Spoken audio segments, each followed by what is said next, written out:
Bound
Jésus a marché sur les eaux sans bateau.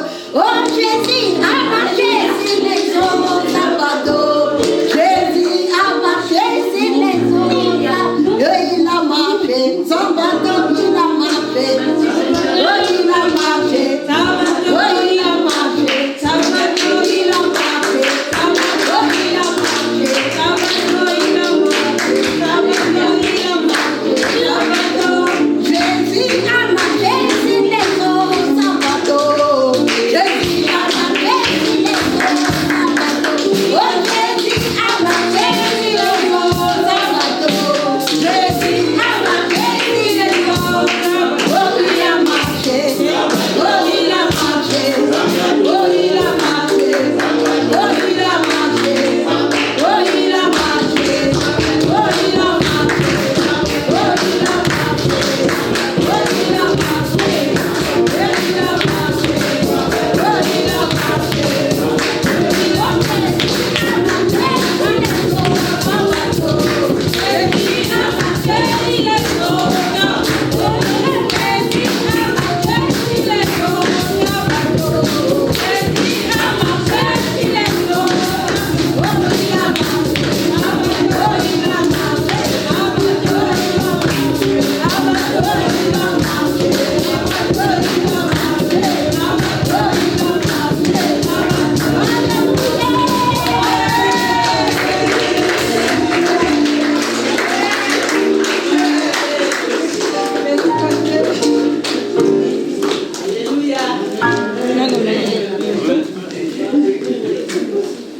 Ça va, je vais commencer à parler le portugais.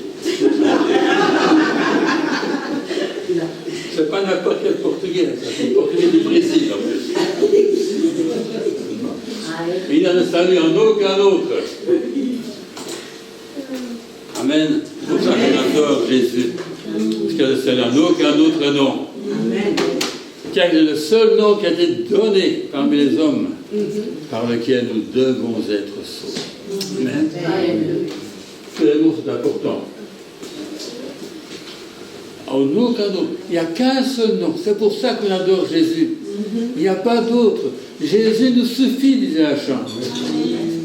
J'ai tout avec Jésus. C'est le salut. C'est la délivrance. C'est la consolation. C'est tout ce qu'on a lu tout à l'heure dans le psaume. C'est dans Jésus. Il n'y a sous le ciel aucun autre nom qui a été donné. Amen. Et je remercie le Seigneur parce que Dieu a tellement aimé le monde qu'il a donné. Il a donné. Il n'a pas vendu. Il n'a pas échangé. Il a donné. Il a donné son Fils unique. Un nom au-dessus de tous les noms. Un nom puissant, un nom merveilleux. Un seul nom. Il n'y a pas d'autre nom. C'est le seul, mais le entièrement suffisant. Amen. Avec lui, j'ai tout ce qu'il me faut. Je n'ai pas besoin de plus. Je n'ai pas besoin de plus que de Jésus. Non seulement pour mon salut, mais pour ma vie éternelle, pour tout. Il n'y a aucun autre nom qui est donné parmi les hommes par lequel nous devions être sauvés. Et pour ceux qui ont bonne mémoire, je vous l'ai déjà dit, que ce n'est pas par lequel nous devions être sauvés. Mais nous devons être sauvés. Et si on regarde bien le grec, il est logique qu'on prenne ce nom-là. Pourquoi c'est logique? Parce qu'il n'y a pas d'autre. Il n'y a pas d'autre nom. Ce serait idiot de ne pas le prendre. C'est tout à fait logique. Si vous voulez être sauvé, que vous preniez le nom de Jésus. Amen. Il n'y a autre nom que le nom de Jésus, que nous adorons, que nous aimons. Amen. Et qui nous est entièrement suffisant. Amen.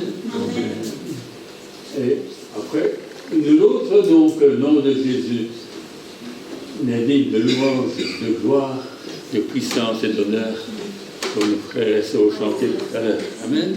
Amen.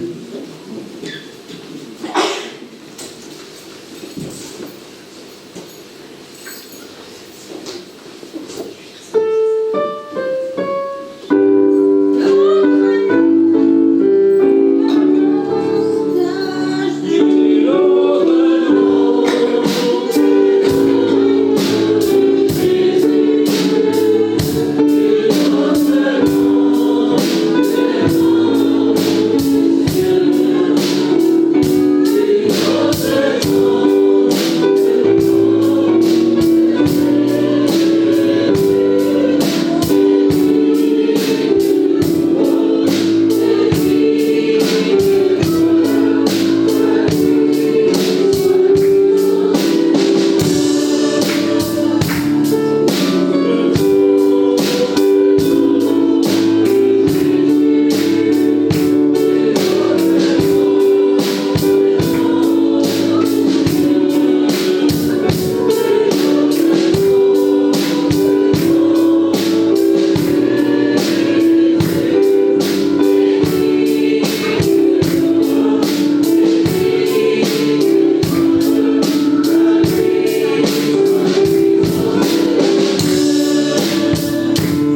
beau nom. Obrigada, Deus amado, Deus querido, pela tua graça, pela tua misericórdia e tua presença. Obrigada, Senhor, porque o Senhor se fez homem. O Senhor se fez homem. O Santo, o Rei dos Reis, se fez homem. Veio a essa terra, habitou entre os homens. Ele que é santo, ele que é digno de todo louvor, de toda adoração, mas ele se fez servo por nós, pelo nosso pecado, porque ele não queria o seu sem nós. Ele veio nos resgatar, ele veio nos resgatar, ele nos levou ao céu, ele nos permitiu ver a glória do Senhor, estar a contemplar a glória do Senhor. Que nome é esse? Que amor é esse, Senhor? Não existe amor igual a ti, nem amor de mãe, nem de pai. Não existe um amor igual a teu, Senhor. Que amor que nos constrange, um amor que nos abraça quando sentimos medo, quando sentimos pavor. O Senhor vem, Ele nos deu o seu Santo Espírito para estar conosco em todo o tempo, até que Ele volte, porque Ele vai voltar. Jesus vai voltar, Ele vem nos buscar, mas Ele precisa de nós, precisa que nós cumprimos, que nós resgatamos os outros que não lhe conhecem, que não lhe conhecem. Ide a todo mundo, espalhar o Evangelho. Todo mundo precisa conhecer Jesus, precisa conhecer Jesus, porque Ele é bom, Ele é bom, Ele é maravilhoso. Ele não se importou com o nosso pecado, Ele não viu que nós estávamos sujos, Ele nos resgatou, Ele nos tirou das trevas, Ele nos resgatou. Que Deus é como o Senhor, que Deus é como o Senhor, papá.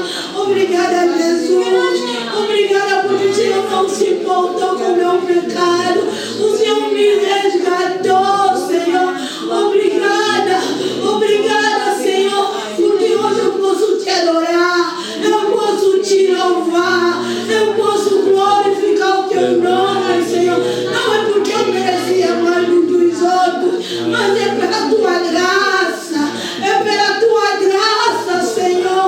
Obrigada, Jesus, obrigada, Espírito Santo, por estar nesse lugar. Obrigada, Espírito Santo, por encher essa igreja da tua presença.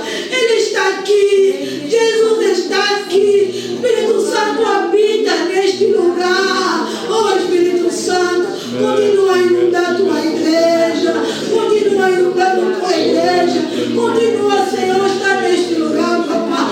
Usa nossas bocas, Senhor, para levar tua palavra até os confins da terra, Senhor. Dê-nos espírito de ousadia, papá, não espírito de medo, mas de ousadia, papá.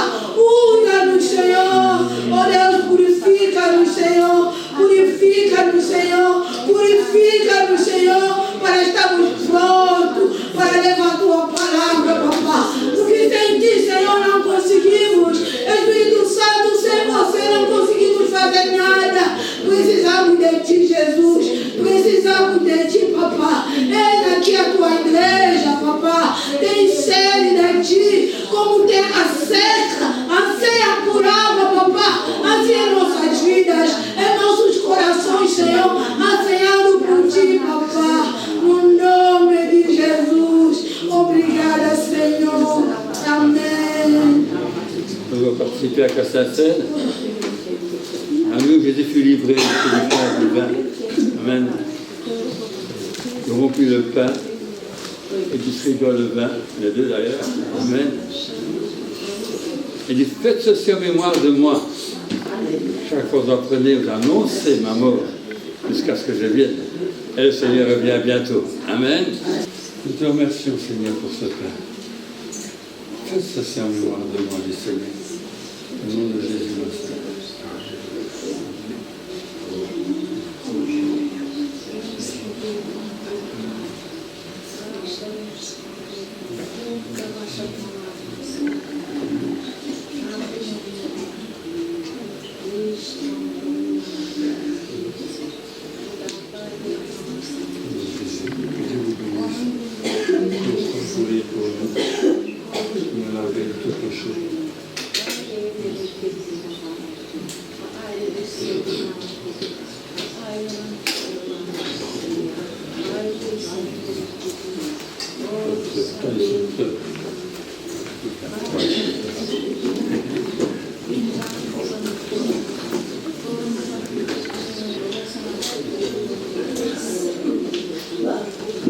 Seul nom qui mérite d'être loué.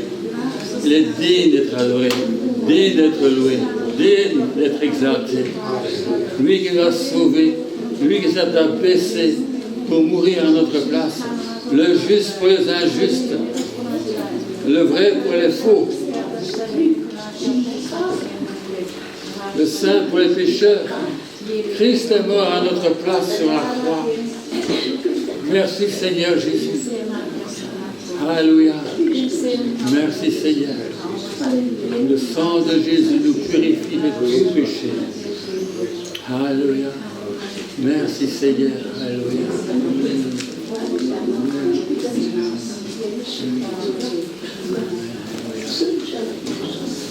Merci Seigneur. Merci Seigneur d'étendre ta bénédiction, Seigneur. Tu es parmi ton peuple ce matin. Merci Seigneur Jésus.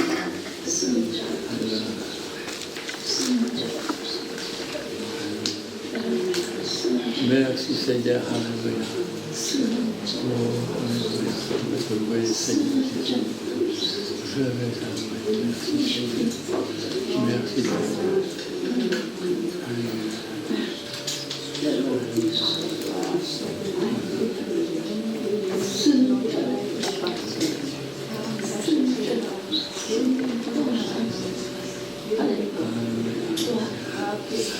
Merci Seigneur, qui brise les chaînes ce matin. De tout fardeau, le Seigneur libère à la croix. Merci Seigneur Jésus. La puissance de la croix, la puissance du sang de Jésus. Merci qui lave, qui purifie, qui restaure, qui sanctifie. Merci Seigneur qui rachète. Alléluia. Merci Seigneur. Amen. Merci Seigneur Jésus.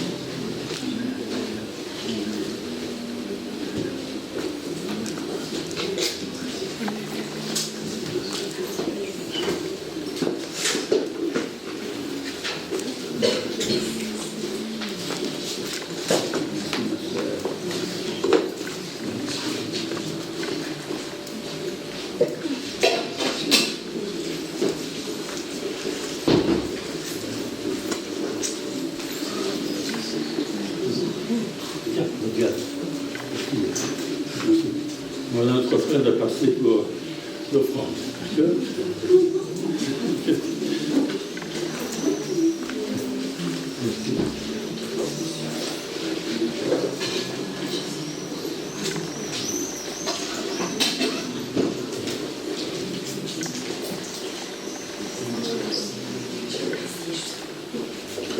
Merci Seigneur.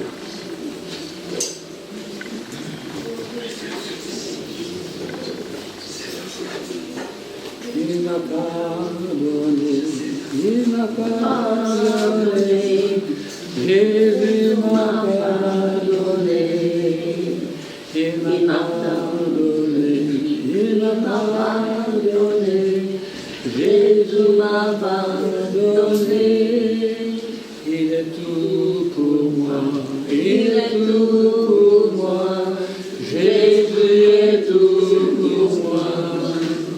Il est tout pour moi, il est tout pour moi, Jésus est tout pour moi.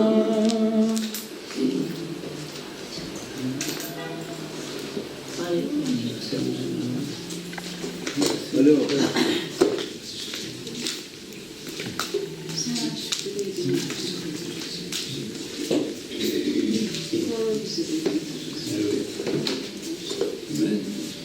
les annonces, c'est pas compliqué, les sœurs de réunion, vous les connaissez. dimanche prochain, c'est le dernier jour du mois. Après, c'est les vacances. Et pour les vacances, il n'y aura ni réunion de dames, ni réunion d'enfants. D'accord? Mais on n'est pas encore là. Dimanche prochain, il y a encore le dimanche. Ça va? Il y a encore réunion de dames pendant la semaine. Parce que, je crois que c'est tout comme une annonce particulière. Eh bien, donc, on va laisser la place à Samuel. Que le Seigneur les bénisse ce matin. Amen.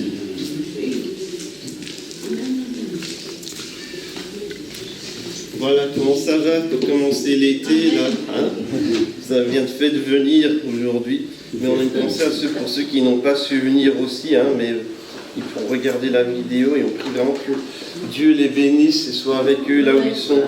Nous, on ne veut pas qu'ils se perdent quoi que ce soit de la parole de Dieu et du culte de ce matin. Donc ils pourront revoir par après en regardant la vidéo. Et voilà, on pense vraiment à eux, que Dieu bénisse ceux qui n'ont pas su être là aujourd'hui.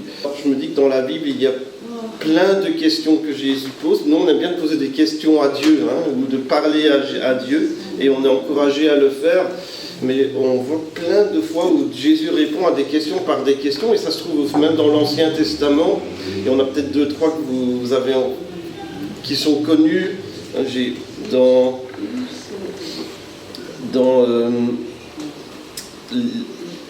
quand on lui demande à qui on doit payer l'impôt, Jésus prend une pièce et dit de qui sont cette effigie et cette inscription. Il répond par une question.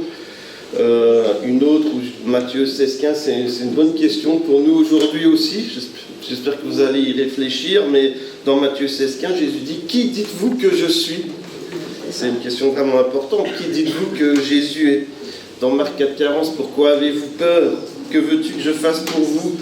M'aimes-tu dans Jean 21? M'aimes-tu? M'aimes-tu? Et il le dit 3 fois en plus. M'aimes-tu? Oui, tu sais que je t'aime. Puis Pierre, tu sais que j'ai de l'affection pour toi. Et puis il y a le célèbre Où es-tu de Genèse, chapitre 3. Où es-tu qui résonne à travers toute l'histoire de toute l'humanité. Dieu qui dit Où es-tu? En plus, il y a 3 questions dans ce chapitre-là. Où es-tu? Qui t'a appris que tu es nu? Qu'as-tu fait? Et il y a une question, il y a plein d'autres. Hein. Dans Job, où étais-tu quand j'ai fait la terre? Dans Ésaïe, est-ce que c'est toi qui as mesuré? Encore dans Ésaïe, à quoi ça sert la multitude de vos sacrifices? Dans les Proverbes, la sagesse ne crie-t-elle pas? Et dans Ecclésiaste, quel avantage revient-il à l'homme de toute la peine qui se donne sous le soleil? Donc Dieu pose plein de questions, et il y en a une en particulier que je veux regarder ce matin. C'est une drôle de question. C'est Dieu qui dit « Qu'est-ce que tu as dans ta main ?» Alors vous allez peut-être regarder dans votre main. Peut-être il y en a, ils ont une Bible, il y en a, ils n'ont rien. Qu'est-ce que tu as dans ta main? Et cette question se trouve dans le livre de l'Exode. Alors, Moïse, je vais vite parce que je n'ai pas envie que ça dure trop tard. Moïse, il venait d'avoir vu, ça faisait 40 ans qu'il était parti déjà en train de paître ses moutons. Et il y a un buisson qui brûle, donc c'est rien d'étonnant, surtout quand il fait chaud, hein. Quand il fait très sec, très chaud, il y a des choses qui se mettent à brûler, voilà, c'est pas vraiment bizarre, sauf que, donc ça c'est pas ça qui le choque ou qui le perturbe. Ce qui le choque plus, c'est que le buisson il brûle sans se consumer. Il y a du feu, mais le buisson ne se brûle pas. Je ne sais pas si vous pouvez imaginer le truc. Donc ici, c'est pas normal. Dieu est là et il se rend compte que Dieu essaie de lui parler, Dieu veut se révéler à lui au travers de ce buisson et de ce feu qui brûle, mais qu'en sans consumer. Ça me parle aussi pour nous aujourd'hui. Hein. Dieu veut venir dans ta vie. Il veut te donner une passion. Il veut que tu brûles pour lui, mais sans te consumer. Bien au contraire, il va te construire. Et Dieu parle avec Moïse, et Dieu dit à Moïse, mais il faut que tu ailles délivrer mon peuple qui est esclave en Égypte. Je ne sais pas si vous imaginez, hein, vous êtes occupé à vos affaires, à votre travail, à vos enfants, ou je sais pas, et puis il faut que tu ailles délivrer mon peuple en Égypte. Pourquoi moi, hein? et je ne sais pas bien parler, je ne sais pas bien m'exprimer, ils ne vont pas m'écouter, ils vont me rejeter. Pourquoi tu trouves quelqu'un d'autre, en gros. C'est ce que Moïse dit. Trouve quelqu'un d'autre. Et en plus, moi qui suis parti depuis 40 ans, quoi, il y a peut-être quelqu'un là-bas qui sera plus capable que moi. En plus, je ne sais pas super bien parler. Du coup, Dieu lui dit, j'enverrai ton frère avec toi. Lui, il n'a pas de problème pour parler. Et du coup, Moïse, il dit encore, mais oui, mais si jamais il ne me croit pas, hein, parce que c'est bien, je viens, je dis Dieu va délivrer son peuple, ça fait 300 ans qu'on est esclave, et ils ne vont pas me croire, Dieu. Et alors, la réponse de Dieu, qu'est-ce que tu as dans ta main? Qu'est-ce que tu as dans ta main? Et Exode 4, verset 1, Moïse répondit, voici, ils ne me croiront pas. Ils n'écouteront pas ma voix. Ils diront, mais Dieu ne t'est pas apparu.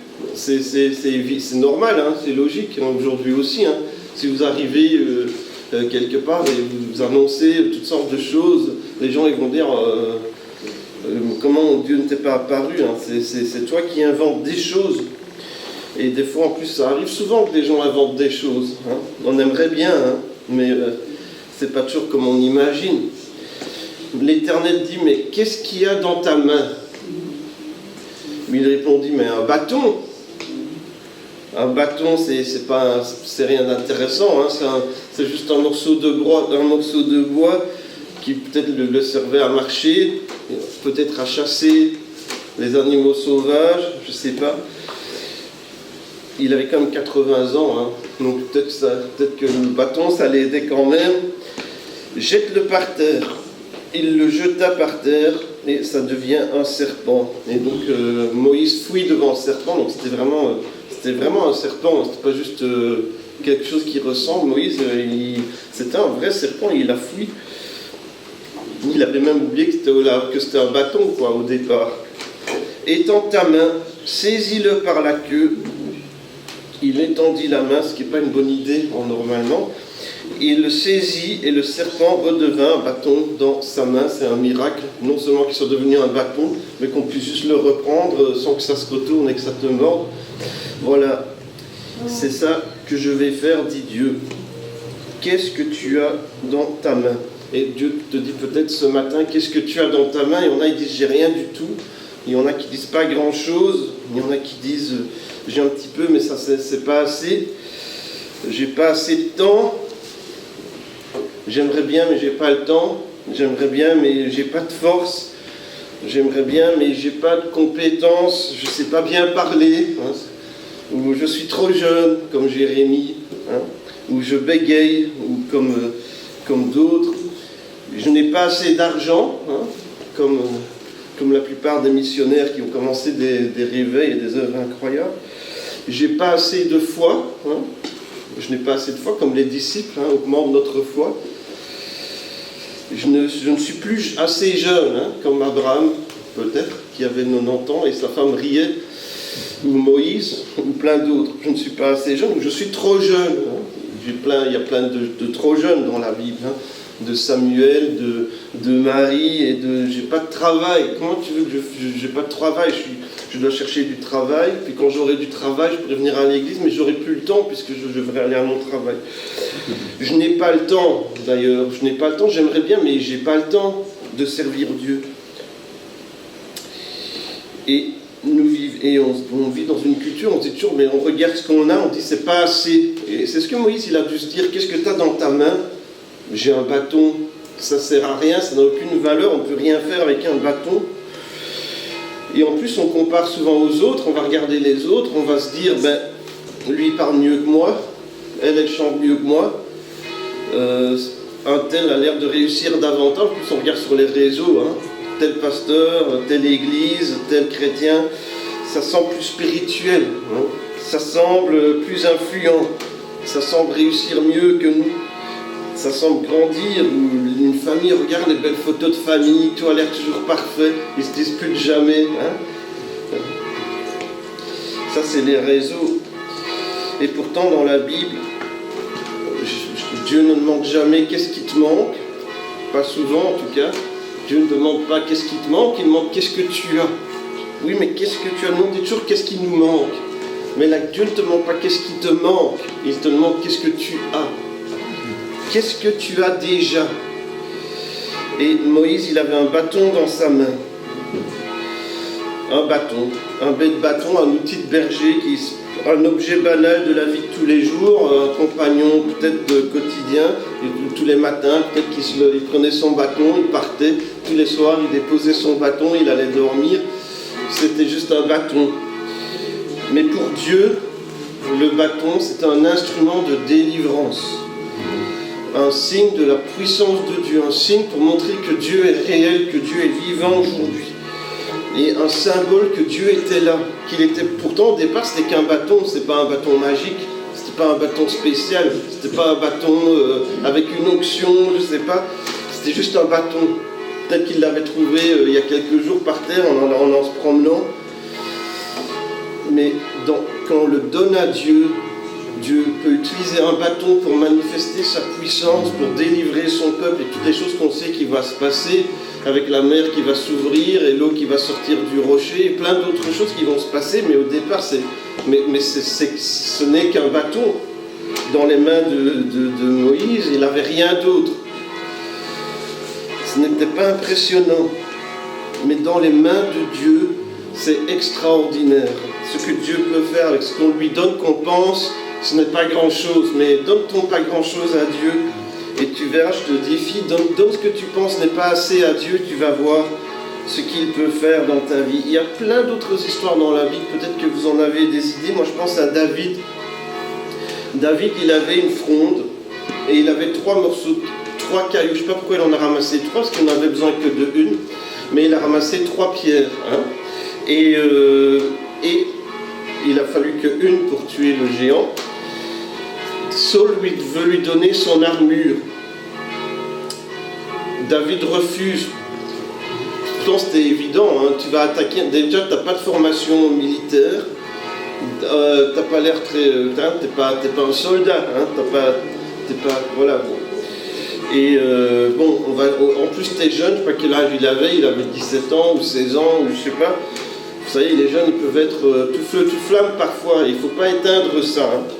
Et des fois, les grands, les plus âgés, ils disent « Oui, mais je vois que tu es vraiment passionné, mais voilà, est-ce que tu ne devrais pas peut-être d'abord passer par une formation, mettre une belle armure, t'entraîner, apprendre les stratégies, les tactiques de la guerre, etc. » Et parfois on peut un peu éteindre le feu des jeunes avec toutes nos choses rationnelles et qu'on pense qui seraient utiles. Mais avec Dieu, David n'a pas eu besoin de ça. Dieu, Saul, il veut lui donner une armure, David refuse, il essaye d'abord. Il ne veut pas faire comme quelqu'un d'autre. Hein. Il pourrait dire, je vais mettre mon armure, mais c'est l'armure de Saul. Je ne veux pas faire comme Saul. Ce n'est pas à ma taille, ce n'est pas adapté pour moi. Je peux faire comme quelqu'un d'autre, mais ça ne me ressemble pas, c'est pas moi, c'est pas à ma taille, c'est pas adapté, je ne suis pas habitué. Il a essayé un peu, peut-être que des fois ça t'est arrivé aussi, essayer un peu de faire comme quelqu'un d'autre, mais en fait après tu te dis mais c'est pas moi, hein. C'est pas moi. Et parfois même les gens ils oublient qui ils sont, à force de vouloir faire comme les autres, on ne sait plus qui on est vraiment. Mais non, il vient ce qu'il connaît déjà. Qu'est-ce que je connais? Ça semble bête, mais ce que je connais, c'est une fronde. Ça, je sais l'utiliser. Ça, c'est ce que je connais. Et Dieu n'a pas utilisé l'armure de Saül. Dieu a utilisé ce que David connaissait déjà. Il a été fidèle avec les moutons. C'est ça que Dieu va utiliser. Et la victoire appartient au Seigneur. Car c'est ni par l'épée, 1 Samuel 17, 47, ni par l'épée. Il pourrait avoir eu une épée, mais ce ne serait pas à cause de l'épée que Dieu aurait délivré. Ce n'est ni par l'épée, ni par la lance que l'Éternel sauve. Donc même s'il avait eu toutes ces choses-là, Dieu aurait sauvé quand même, mais ça n'aurait pas été à cause de l'épée ou de la lance. Toutes ces multitudes que c'est l'Éternel qui sauve. La victoire appartient à Dieu. Alléluia. La victoire appartient à Dieu. La victoire appartient à Dieu. Donc c'est Dieu qui agit et c'est Dieu qui veut agir au travers de toi dans ta vie. Dieu veut agir au travers de toi si tu le laisses. Si tu dis Dieu agit, Dieu parle à mon voisin. Dieu, aide-moi avec mes enfants de leur parler de toi. Dieu, aide-moi à mon travail. Dieu, aide-moi à pardonner ou Dieu, aide-moi. Et bien Dieu va agir au travers de toi. Il va prendre ce que tu penses n'être pas être grand-chose, ce que tu penses être tes limitations et tes faiblesses, et il va démontrer toute sa puissance. Il y a d'autres histoires dans le Nouveau Testament. Il y avait une foule immense de gens qui suivaient Jésus. Il y avait tout le temps une foule de gens qui suivaient Jésus. Mais ce jour-là en particulier, il y avait des milliers de gens qui suivaient Jésus. Moi, je suis quand même impressionné parce que quand on arrive à avoir 80 personnes au culte, je me dis, waouh, on a réussi à avoir, on a eu 80 personnes au culte, quoi. Et la semaine dernière, on a un peu ajouté des chaises. Ben là, Jésus, il n'a pas été sur les réseaux, il n'a pas fait de pub, il n'a pas fait d'annonce, il n'a rien fait du tout. D'ailleurs, je crois même qu'il s'est un peu mis à l'écart de tout ça. Mais il y avait 5000 personnes, sans compter les femmes, les enfants, donc il y avait peut-être 15, 20 000, plus encore. Il y avait des milliers de gens qui étaient là, qui voulaient voir Jésus, qui voulaient entendre Jésus. Et je suppose que tout le monde ne pouvait pas voir. D'ailleurs, vous savez comment c'est, hein, quand vous allez dans un endroit et puis il y a une foule, vous n'arrivez pas à voir, vous êtes content de voir de loin. Et les disciples se mettent à calculer, dans Jean chapitre 6, tous ces gens-là, Jésus, ils vont manger quoi ? Parce qu'en fait, on est loin des magasins. Il est dimanche soir, il est 21h, même le petit carrefour, il a fermé. Hein. On est au milieu de rien du tout. Hein. On est au milieu des Hautes-Fagnes. Le premier magasin, il y a 60 km. Et il y a des enfants, et il y a des femmes ici. Qu'est-ce qu'on leur donne à manger ? Et en plus, on n'a pas beaucoup d'argent. Comment est-ce qu'on fait ? On fait une collecte. Qu'est-ce qu'on fait, Jésus ? Donc les disciples, ils voient, mais on n'a pas assez, Jésus. Ça va pas aller. Tu n'aurais pas dû accepter tous ces gens-là. Et il y a un garçon, je ne sais pas quel âge il a 11 ans, 12 ans, je ne sais pas, un petit garçon qui vient. Et lui, il a son goûter pour lui, pour sa famille. Il avait 5 pains et 2 poissons. Et c'est ce qu'il allait manger, lui. Il avait son casse-croûte. C'était peut-être pour sa famille quand il rentrait le soir, je ne sais pas. Parce que 5 pains pour lui tout seul, c'est beaucoup de pain quand même. Par contre, je trouve que 2 poissons, là, c'est pas beaucoup, donc je ne sais pas. Mais entre les mains de Dieu, c'est plus cassé. Hein. 5 pains et 2 poissons, mais c'est ridicule, quoi. Je ne sais pas, vous avez une foule de 5000 personnes. Quelqu'un vient, moi j'ai 5 pains et 2 poissons. C'est bien, gamin, allez, va t'asseoir, hein, et on essaie de ne pas rigoler. Il est gentil, hein, il est gentil. 5 pains et 2 poissons pour 5000 personnes. Mais entre les mains de Dieu, il se trouve que c'est plus que ce qu'il fallait. Les gens, ils voient, mais c'est ridicule, on va pas avoir à manger. Ce qui n'est pas la catastrophe, entre nous soit dit. Hein. Jésus, il a bien été 40 jours sans manger, c'est pas la cata, mais Jésus, lui, il voit quelque chose qu'il peut transformer si on le donne à Dieu. Et le miracle commence quand tu donnes à Dieu le peu que tu penses que tu as. Quand tu donnes à Dieu ce que tu as. Peut-être qu'il aurait pu en avoir besoin. Il en aurait peut-être eu besoin. Il a pris un risque. David aussi a pris un risque. Hein. Aller voir contre le géant soldat, même s'il n'était pas géant d'ailleurs, aller contre un soldat avec une fronde. Et Moïse aussi, il a pris un risque. Hein. Avec son bâton, il y a 40 ans, il avait fui parce qu'il avait tué quelqu'un. Hein. Donc ça se fait, ils n'avaient pas oublié. En plus, il va avec son bâton. D'ailleurs, ils n'avaient pas oublié. Et il va avec son bâton. Dieu veut vous délivrer de l'esclavage des Égyptiens. Si le petit garçon avait gardé ses pains et ses poissons, eh ben, il aurait mangé ce jour-là. Mais il aurait été le seul à manger ce jour-là et il n'aurait pas été témoin et acteur d'un miracle, et toute cette foule non plus. Mais Jésus a agi, et non seulement il y avait assez pour tout le monde, Jésus, ce qu'il a fait, c'est qu'il les a remis au Père. Il a pris les 5 pains et les 2 poissons, et il a dit, Père, je te remercie pour ce repas, et merci, Amen. Et puis ils ont distribué. Il n'a pas fait une longue prière, plein d'incantations, et il n'a pas, je sais pas, il a juste dit merci pour le repas, Amen. Et tout le monde en a eu, et il en restait même des paniers pleins, des paniers, je ne sais pas si c'était des grands paniers ou des petits paniers, mais il restait des paniers pleins de ce qui restait. Et du coup, de sorte que les disciples aussi, ils en avaient pour eux, pour leur famille, parce que les disciples, ils avaient des familles. Et il a donné le peu qu'il avait à Dieu. Peut-être qu'il se disait tout le monde doit faire la même chose, mais je ne pense pas qu'il imaginait que c'était suffisant. Mais rien n'est impossible avec Dieu. Et toi aussi ce matin, ou dans ta vie, dans les choses que tu fais face, des fois tu penses peut-être que tu n'es pas assez, ou que ce que tu as n'est pas assez, mais donne ce que tu as à Dieu, et tu vas voir ce que Dieu va faire. Dans Luc chapitre 5, Pierre a travaillé Pierre et ses amis, puisqu'on ne va pas à la pêche tout seul, Pierre a travaillé toute la nuit. C'est dur, c'est dur la pêche. Tirer le filet, regarder, rejeter, et c'est lourd. Et c'est pas des petits filets, c'est pas une canne à pêche. Et il a travaillé dur toute la nuit.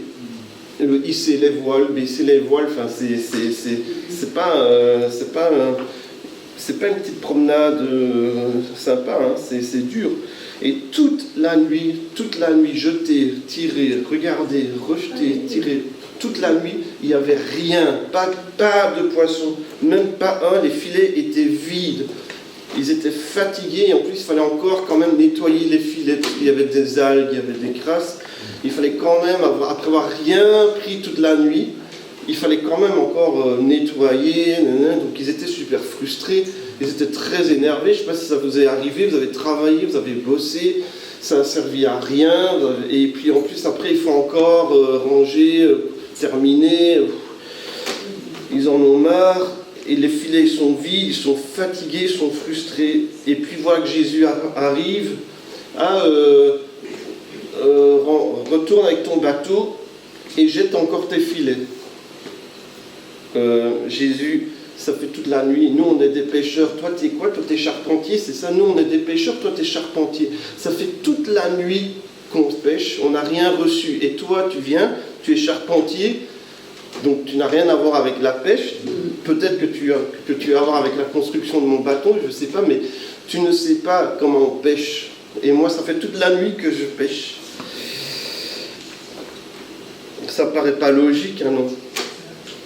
Et Pierre répond, nous avons travaillé toute la nuit sans rien prendre, Jésus. Peut-être que vous avez déjà dit ça à Jésus. J'en ai marre, Jésus. J'ai déjà essayé tant de fois. Il ne veut pas écouter, ou elle ne veut pas entendre l'évangile, ou il ne veut pas rétablir, je ne sais pas, j'ai voulu demander pardon, mais il ne veut pas écouter, ou je sais pas.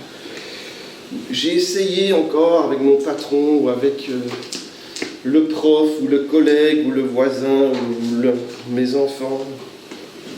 J'ai envie de laisser tomber. Mais Pierre n'a pas arrêté de parler à ce moment-là. Je ne sais pas s'il y a eu une longue pause ou pas une longue pause. Moi, j'imagine qu'il y a une petite pause. Et puis, il ajoute, « Mais sur ta parole, je jetterai le filet. » C'est encore un effort. Il faut repréparer le bateau, repousser le bateau, ramer un peu pour s'éloigner de la rive, rehausser les voiles, rejeter le filet qu'il est en train de nettoyer. Ok, Jésus. Et puis refaire venir ses copains pour qu'ils viennent avec lui, parce qu'on va pas tout seul. Peut-être qu'ils étaient encore là. Ok Jésus, sur ta parole, j'en ai marre, mais sur ta parole, je vais encore essayer une fois. Et le miracle commence là. Dans l'obéissance. Il a obéi, il a dit encore, ok Jésus, j'essaye encore. J'y crois pas trop, mais j'essaye encore. Peut-être que ça t'arrive des fois, on dit que les chrétiens ne doivent pas avoir de doute. Des fois, tu n'y crois pas trop, mais tu essayes encore. C'est bien. Continue, essaye encore. Il y a beaucoup de gens dans la Bible qui ne s'attendaient pas à ce que Dieu a fait, mais Dieu a agi. Dans Jean chapitre 2, il y a un mariage. Et il manque, c'est la cata, parce que en fait, les mariages, là, ils duraient aussi longtemps qu'il y avait des boissons, de la nourriture, et que les gens s'amusaient. Ça pouvait durer des jours. On invitait tout le village, et même les villages de toute la région. C'est pour ça que Jésus se retrouve là, avec ses amis. Et tout le monde se connaît, beaucoup de gens se connaissent, j'imagine. Et puis, la cata, le vin manque. Ça veut dire que c'est un peu la honte, parce que ça veut dire que les parents, enfin ceux qui ont organisé le mariage, on va dire, ils n'ont pas bien organisé, ils n'avaient pas beaucoup d'argent, ils n'ont pas mis assez de sous, on va tous rentrer chez nous parce que voilà, c'est fini. C'est un peu comme si vous faites la fête puis il n'y a plus de musique, tout le monde, ça va, tout le monde va rentrer chez soi. Hein. Donc le vin manque. Et donc on avait parlé de ça depuis longtemps, on se réjouissait, il va y avoir un super mariage, ça va être trop bien. Et puis le vin manque. Et les organisateurs, ils sont quand même super inquiets. Et Marie, elle dit aux serviteurs, donc les gens qui étaient là en train de servir aux tables, etc., en parlant de Jésus, parce que les gens étaient quand même super paniqués. Je ne sais pas si vous pouvez imaginer d'être organisateur de mariage. Il y a peut-être 200 personnes dans la salle qui est louée et on vous annonce, en fait, il n'y a pas de gâteau, en fait. Alors vous êtes super embêtés, c'est la cata. Marie dit aux serviteurs, faites tout ce qu'il vous dira. Quelle phrase magnifique hein, pour nous aujourd'hui. Faites tout ce qu'il vous dira. Je ne sais pas ce que Jésus te dit de faire, mais fais-le. Ne pose pas de questions, ne discute pas, même si parfois il tolère un peu avec Moïse, avec Jérémie, avec d'autres. Des fois Dieu tolère un petit peu de discussion, mais après un moment il va dire allez, vas-y maintenant, allez. Jésus leur dit, alors moi je suis impressionné par la foi de ces serviteurs, on ne sait pas leur nom, on ne sait pas qui c'est, et on n'en parle pas beaucoup, mais Jésus leur dit, remplissez les vases, c'est des grands vases, remplissez-les d'eau. Jésus, t'es bizarre, Jésus, c'est des vases pour servir le vin. Pourquoi nous on discuterait, hein, on a le repas de Pâques, après le culte de Pâques, hein, on n'a plus de café, et voilà que le pasteur dit, c'est pas grave, mettez de l'eau. Hein. Et tout le monde va dire, pasteur, ça va pas, pasteur. Hein. Et donc, ils n'ont pas discuté, on ne sait pas si entre eux, ils ont dit, c'est bizarre, on ne sait pas ce qu'ils ont dit entre eux, la Bible ne le dit pas, mais en tout cas, ils l'ont fait, ils ont rempli, moi je trouve ça incroyable, ils ont rempli, enfin c'est beau quand même, parce qu'ils l'ont fait, ils ont rempli les vases d'eau. Parce que Marie avait dit de faire ce que Jésus avait dit. Après, c'est pas tout. Après, Jésus leur dit, voyez les vases que vous venez de remplir d'eau là. Vous allez les apporter à celui qui organise le mariage pour qu'il goûte. C'est de l'eau. C'est de l'eau, qu'est-ce que vous voulez qu'il goûte? En plus, l'eau, à ce temps-là, c'était pas la boisson idéale. Hein, si vous voulez éviter les maladies, il ne fallait pas boire de l'eau. Donc, allez apporter de l'eau. Cette eau que vous avez rempli les vases avec, allez l'apporter au monsieur, là. Les gars, ils se disent, on va perdre notre travail, mais c'est pas possible, c'est notre dernier jour, qu'est-ce qu'on va dire à notre famille? Donc ils font ce que Jésus a dit, ils font ce que Jésus a dit. Donc ils ont rempli les vases d'eau, ils ont pris des vases avec de l'eau dedans, et ils l'ont apporté au monsieur là. Et le monsieur il goûte, eux ils se disent, il goûte de l'eau. Le monsieur il goûte, oh, trop trop bien les gars, c'est le meilleur vin, j'ai jamais eu aussi bon de vin, et en plus normalement on garde le meilleur au début, puis le moins bon à la fin, vous avez gardé le meilleur pour la fin, trop bien, super génial, il est super content, et les serviteurs ils disent ah oui, voilà, c'est Jésus, mais ils ont dû obéir, ils ont dû faire ce que Jésus avait dit, même si ça semblait pas possible, pas assez, ça n'en allait jamais fonctionner, ce n'était pas suffisant, moi je ne pourrais pas le faire, moi j'arriverais pas. Ils ont fait ce que Jésus avait dit. Ils ont même rempli à ras-bord, donc ils n'ont pas été radins, ils ne sont pas dit ça ne sert à rien, on va mettre un peu d'eau. Ils ont rempli les vases à ras-bord, donc c'était juste... Ils ont vraiment fait ça super bien.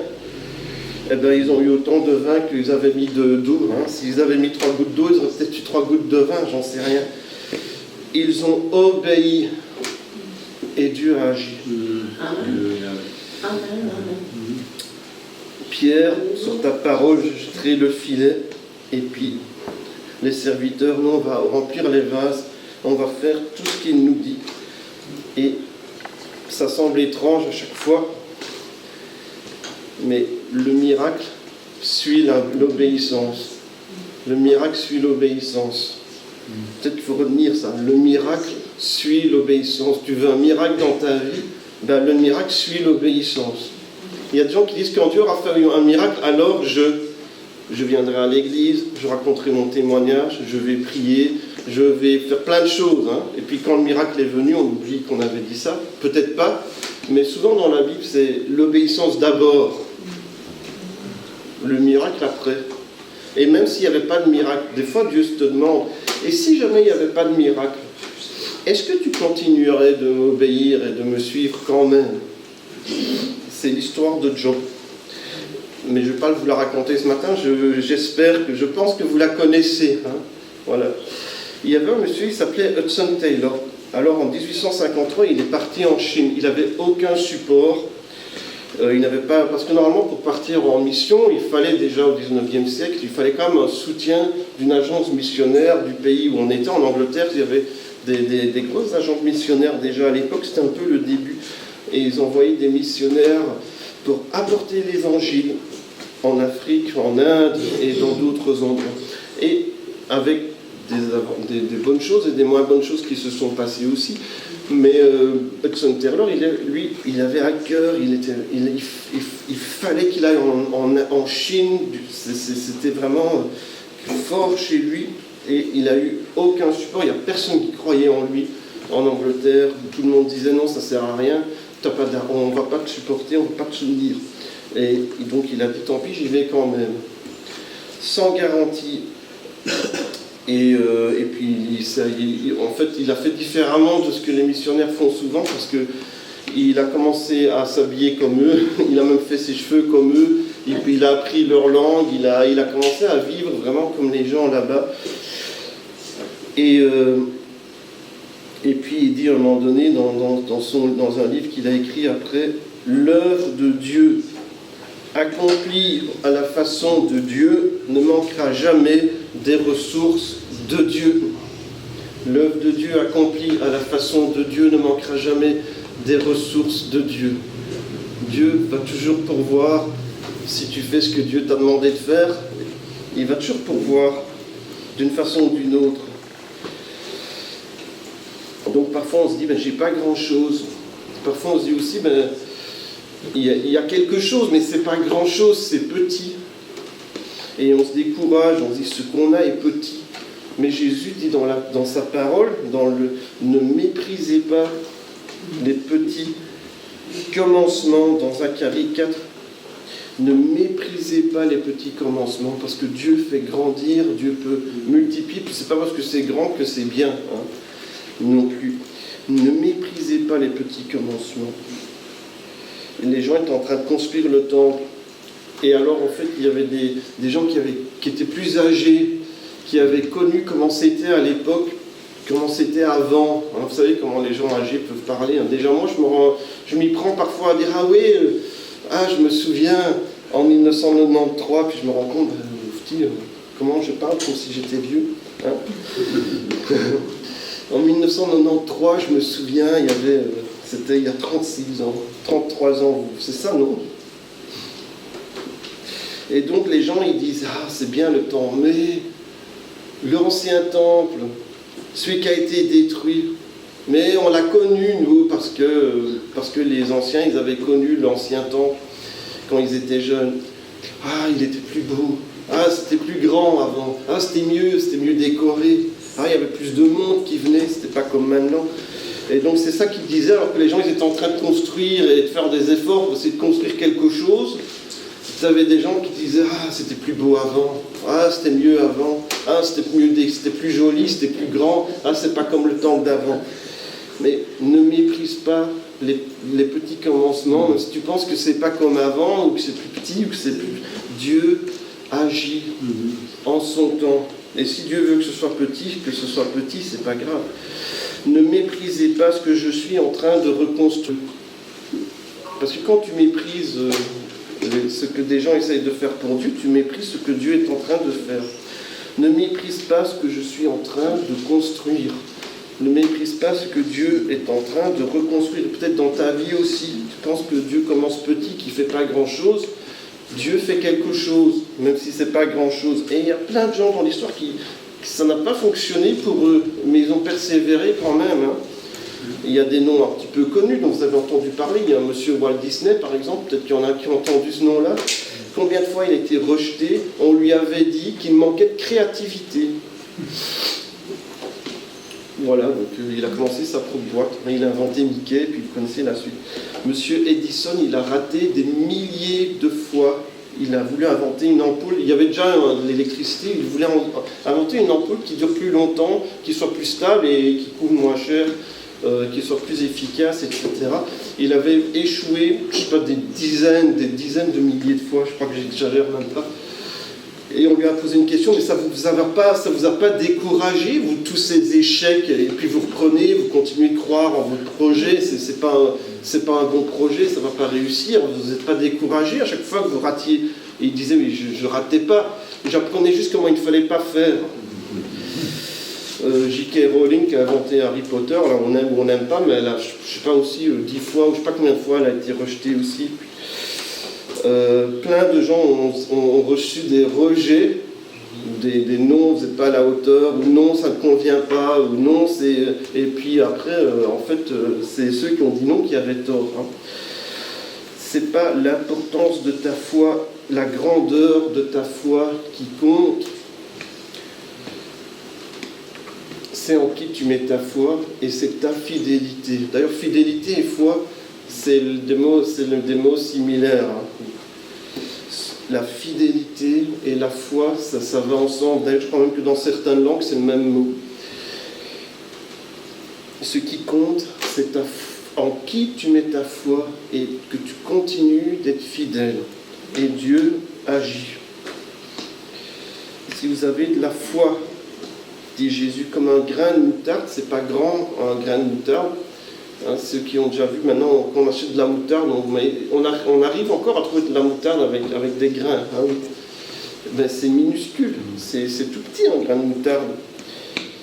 Donc, si vous avez de la foi comme un grain de moutarde, mais c'est le truc le plus petit auquel Jésus a pu penser en fait. Il a essayé de trouver le truc le plus petit que les gens connaissaient. Le grain de moutarde, c'est le plus petit truc. Mais si tu la donnes à Jésus,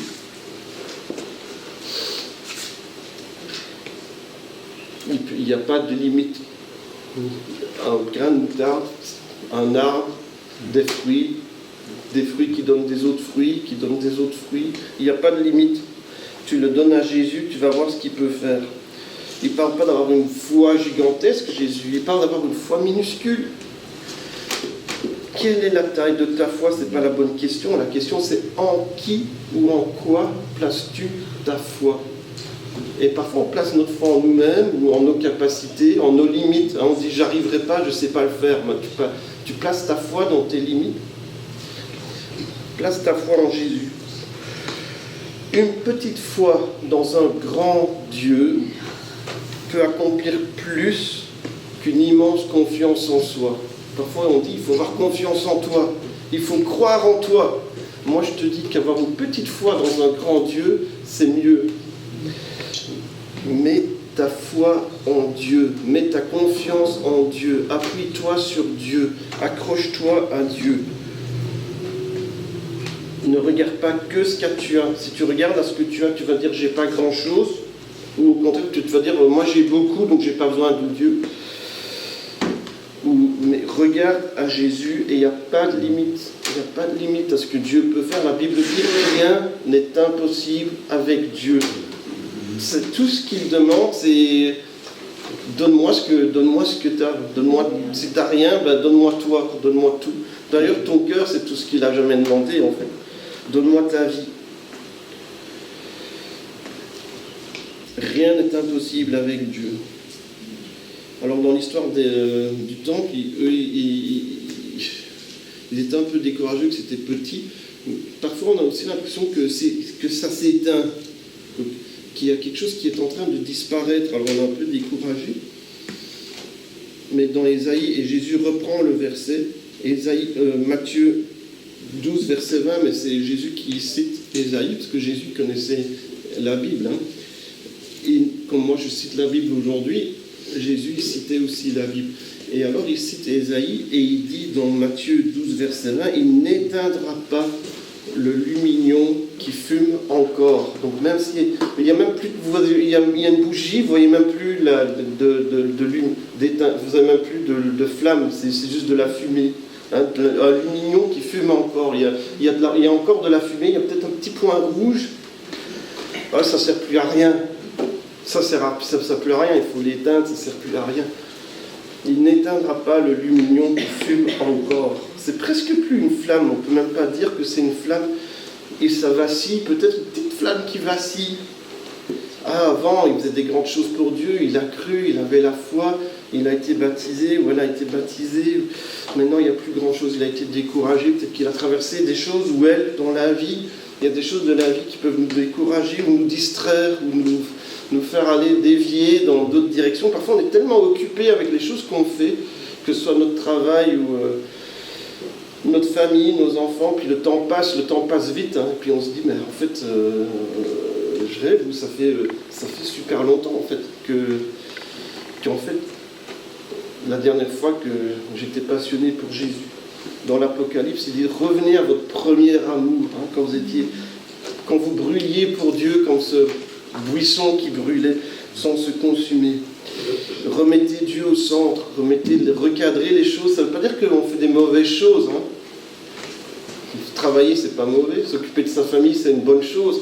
Mais parfois, on peut être distrait par des bonnes choses et on oublie la meilleure chose de toutes, c'est Dieu. Et alors, la petite flamme, parfois on peut être découragé par la vie, parfois on peut être désespéré, parfois on peut être déprimé, parfois on en a marre, parfois on ne comprend pas, parfois on est fâché sur Dieu, parfois on a l'impression qu'il ne répond pas à nos prières, parfois on a l'impression que Dieu agit pour les autres et pas pour nous, parce qu'on est toujours en train de regarder à ce qui se passe ailleurs. Le lumignon n'est presque plus une petite flamme. Mais les autres chrétiens, ils ne doivent pas dire « Oh, ça s'éteint, ça ne sert à rien ». On doit encourager, on doit soutenir, on doit entourer, on doit continuer de croire parce que Dieu, il n'y a pas grand-chose et pourtant Jésus ne l'éteint pas. Et parfois notre foi est peut-être un peu comme ça, ou notre courage, il y a peut-être des jours comme ça, tu n'as pas beaucoup de courage, tu te lèves, tu ne sais pas pourquoi, pas motivé aujourd'hui. Parfois on regarde l'église, on regarde peut-être l'église dans le pays où on regarde les nouvelles, on se dit je vais retourner me coucher. Et parfois on regarde à soi, on se dit j'ai pas grand chose par rapport à la taille du travail, de ce qu'il faut encore faire, je vais donner un prospectus par-ci par-là, peut-être, ou je vais partager mon témoignage, je vais mettre un verset sur Insta, mais j'ai l'impression que c'est une goutte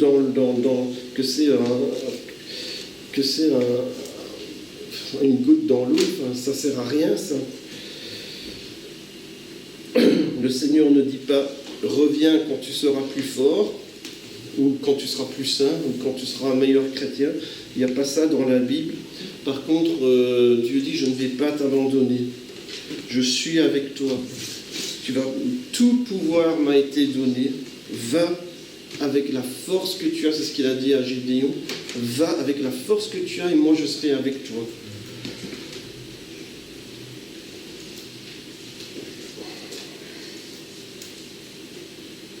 Alors, je vais parler encore de missionnaires, ce que j'aime bien, et en parenthèse, fin juillet, début août, on aura un missionnaire ici, il s'appelle Wade, il est missionnaire en Malaisie, et donc, si vous êtes toujours dans la région, si vous n'êtes pas en vacances, fin juillet, je pense que c'est plutôt début août, on aura un missionnaire avec nous.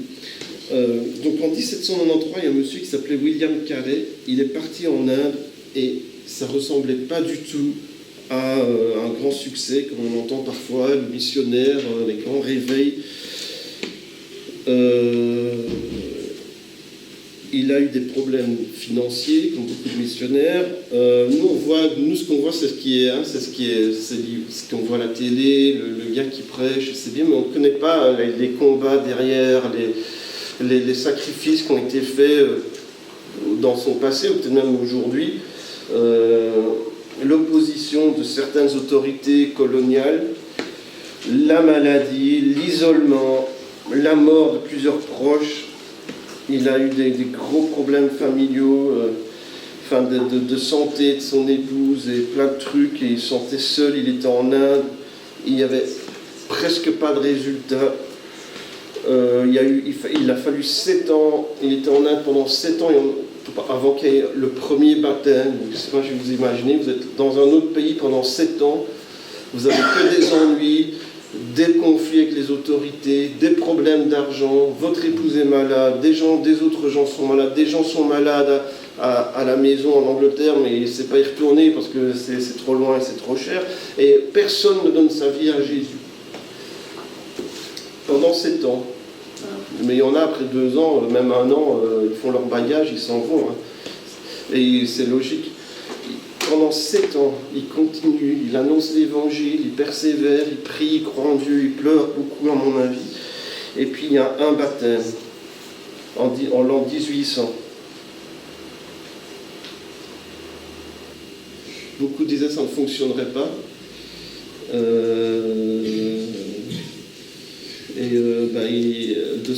De là est sortie la mission, une énorme mission en Inde. Il y a eu plein de conversions. Lui-même a traduit la Bible, ou en partie, ou en totalité, dans plein de langues, dialectes indiens. Et ils ont commencé des écoles, des orphelinats, des imprimeries, des formations bibliques. Enfin, il y a plein de trucs qui sont sortis de là, mais pendant 7 ans, il n'y avait rien du tout. Et aujourd'hui, on peut dire aussi, mais il ne se passe rien, je laisse tomber. Nous aussi, ici, l'Église, elle est là depuis 1948 quand même. Mais au début, il se passe, je ne sais pas combien d'années, c'était mon grand-père était là aussi. Mais il était petit, donc il avait 5 ans, 3 ans, 4 ans, voilà. Mon grand-père et ma grand-mère, mais pendant des années, il n'y avait pas vraiment de conversion, il n'y avait pas de gens qui s'étaient intéressés. En plus, il y avait il y avait les cathos qui disaient il ne faut pas aller à l'église protestante. Si vous allez à l'église des protestants, vous n'aurez pas un boulot. C'était socialement vraiment pas bien vu d'aller chez les évangéliques. Et puis quelqu'un a donné sa vie à Jésus. Elle s'appelait Madame Foggen, je l'ai connue, elle est décédée donc dans les années 90. Elle est venue à l'église toute sa vie. Elle a toujours été fidèle. Et le fait est que Dieu agit, on est toujours là, c'est pas une grande église, mais on est toujours là. Et Dieu, il y a des gens qui sont venus, il y a des gens qui sont repartis, vous êtes là, d'autres sont venus avant vous, d'autres vont venir après vous. Et je prie que vous soyez toujours là pendant toute votre vie, comme la sœur Foggen aussi. Mais l'église est là, et Dieu continue d'agir, de parler, de se révéler.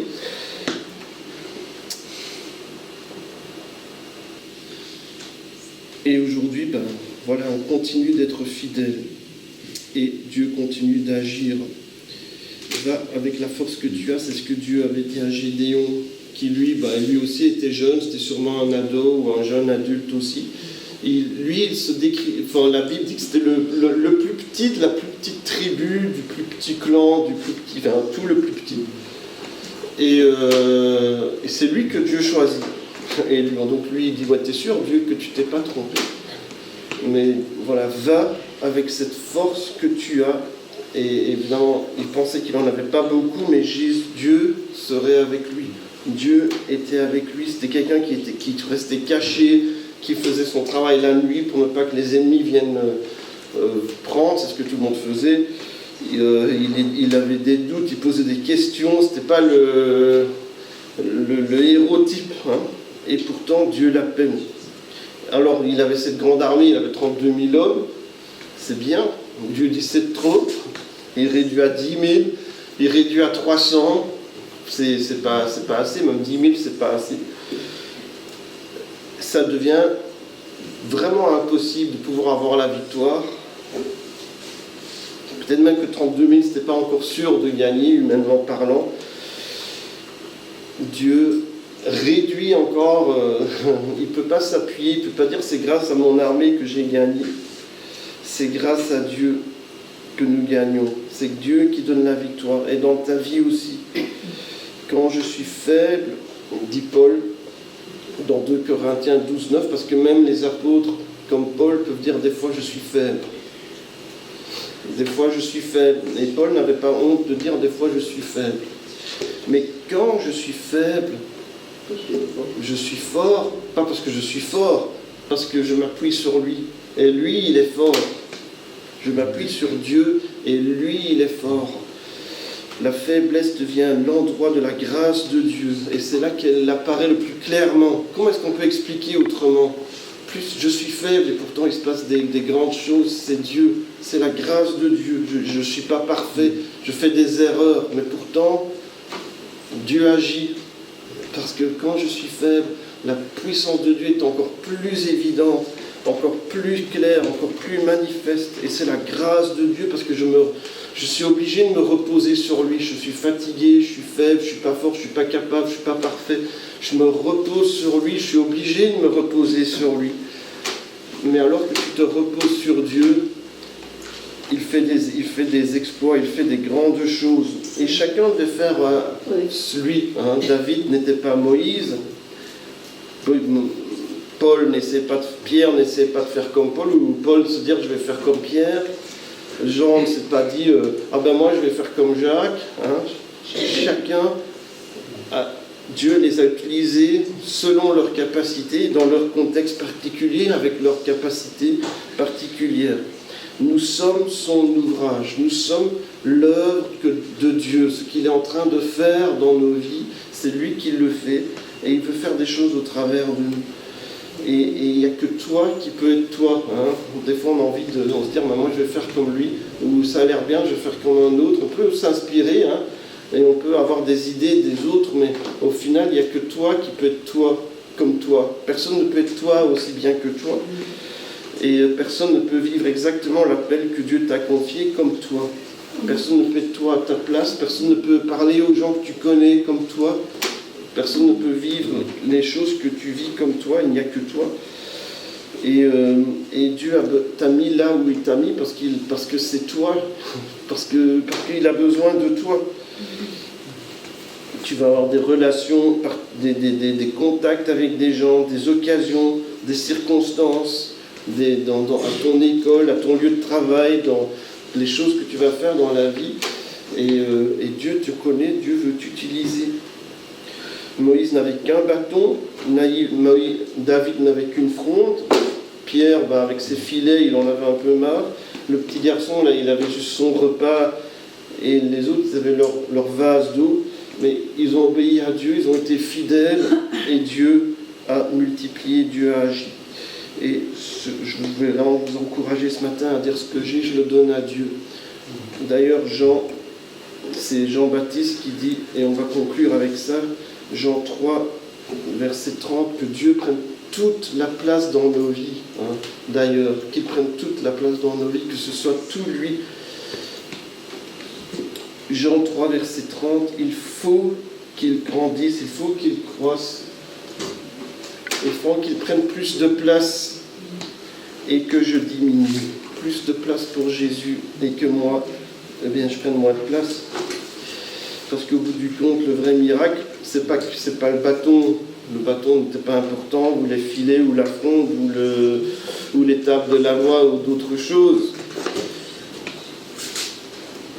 Ce qui est miraculeux, c'est que des gens ont dit, moi je m'abandonne à Dieu et je le laisse agir au travers de moi. Et Dieu le fait. Et tant pis si on se souvient de leur nom ou pas. Là, dans ces cas, si on se souvient de leur nom, tant pis si on ne se souvient pas de notre nom. Tant qu'on se souvient du nom de Jésus et qu'on se souvient que Dieu a agi et que toute la gloire soit pour lui, que toute la gloire lui revienne. On va prier brièvement et puis on va, à mon avis, avoir 5 minutes pour dire au revoir et à ceux qui veulent partir. Et puis ceux qui veulent rester, vous êtes chacun, et en fait c'est ouvert à tous, chacun peut rester, vous pouvez tous rester si vous avez envie, mais je pense qu'on va avoir 5 minutes de transition là, où ceux qui doivent partir peuvent dire au revoir. Merci Seigneur pour ce que tu fais dans nos vies. Seigneur, parfois on pense que tu fais pas grand chose, qu'il ne se passe pas grand chose, parfois on n'est pas patient, on voudrait plus tout de suite. Seigneur, garde-nous de mépriser ce que tu es en train de construire et garde-nous de t'imposer notre calendrier, notre timing. Seigneur, parfois on pense qu'on n'a pas grand-chose et parfois on se dit, mais moi je ne peux pas servir Dieu, je peux pas parler bien, je ne peux pas chanter bien, je peux pas... Et puis on fait des trucs qu'on ne peut pas, puis qu'on n'a pas le temps, puis qu'on n'a pas assez, et puis sûrement qu'on se compare à d'autres, et puis on se dit, mais lui il sait faire ça, moi je ne sais pas. Mais Seigneur, je te prie qu'on puisse apprendre à te donner ce qu'on a, et à te faire confiance à ce que tu nous demandes, à dire, non, c'est vrai, moi je ne peux pas. Moi je ne peux pas, c'est vrai, mais Dieu peut. Merci Seigneur d'agir au travers de nous et de nous aider, de nous apprendre à nous reposer sur toi parce que tu es fort, parce que tu es puissant, parce que tu es capable. Et Seigneur, si certains parfois se découragent, peut-être en regardant le peu qu'ils ont, ou peut-être parce que leur petite flamme, elle a l'air petite, et parfois on peut même s'inquiéter, peut-être pour des membres de notre famille ou d'autres qui ont l'air d'être moins emballés pour Dieu que nous, qu'ils ne l'étaient avant. Seigneur, encourage, entoure, fortifie, prends soin comme le berger qui prend soin de ses moutons. Et Seigneur, affermis ce qui est un peu ramolli et redonne des forces à ce qui en a besoin. Merci Seigneur de faire que ton Église soit remplie émue de la compassion, de l'empathie de Jésus. Et merci Seigneur de raviver les flammes dans le nom de Jésus. Merci Seigneur Jésus d'agir Seigneur pour chacun ce matin et que vraiment chacun puisse commencer à se dire mais en fait je pensais que j'avais pas grand chose mais j'ai mis ma foi en Dieu, j'ai persévéré, j'ai été fidèle et j'ai commencé à voir des choses se mettre en place. J'ai commencé à voir des choses qui bougeaient. Au début, je me suis dit, c'est pas grand-chose, c'est pas beaucoup. Mais le pas beaucoup de Dieu, c'est peut-être le signe annonciateur d'un miracle. Parfois, ça commence par un, et puis ça devient des milliers. Seigneur, je te prie vraiment que tu agisses dans nos vies, dans le nom de Jésus. Merci Seigneur Jésus d'encourager chacun et qu'on puisse vraiment être utile pour toi là où tu nous as placés, qu'on puisse être des serviteurs, des servantes utiles qui portent beaucoup de fruits, qui aient beaucoup de joie dans nos cœurs et dans nos vies parce qu'on voit qu'on a mis notre foi en Dieu et il a fait comme il avait dit qu'il allait faire. Merci Jésus. Amen. Que Dieu vous bénisse.